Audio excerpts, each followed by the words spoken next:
अभी तक हम लोग दूसरे अध्याय में ही चल रहे हैं। ये अध्याय थोड़ा लंबा हो गया है, इसलिए 10-10 मिनट के अंतराल पर हम लोग इसको सुनेंगे। तो जहाँ पर रुके थे वहीं से आरंभ करते हैं।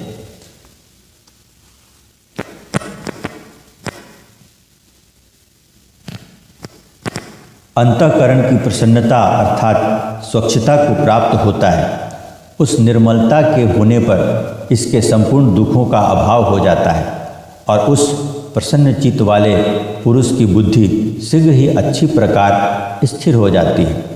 हे अर्जुन, साधन रहित पुरुष के अंतःकरण में श्रेष्ठ बुद्धि नहीं होती है और उस अयुक्त के अंतःकरण में आस्तिक भाव भी नहीं होता है और बिना आस्तिक भाव वाले पुरुष को शांति भी नहीं होती।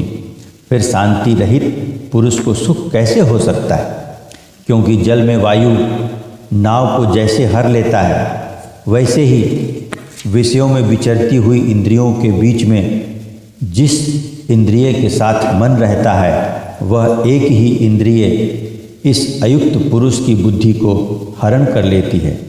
इससे हे महाबाहो, जिस पुरुष की इंद्रियां सब प्रकार इंद्रियों के विषयों से बस में की हुई होती हैं, उसकी बुद्धि स्थिर होती है।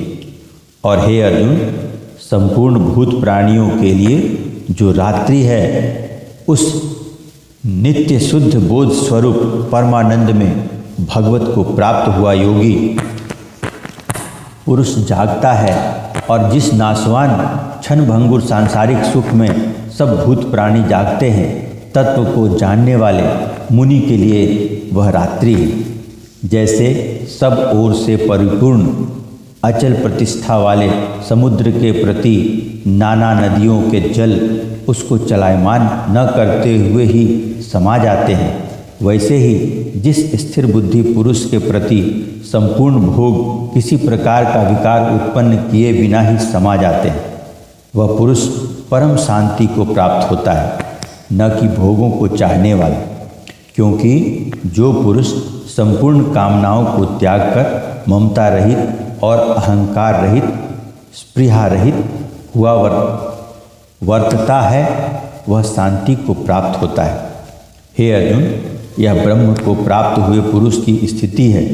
इसको प्राप्त होकर मोहित नहीं होता और अंत काल में भी इस निष्ठा में स्थित होकर ब्रह्मानंद को प्राप्त हो जाता है। विष्णु भगवान की जय।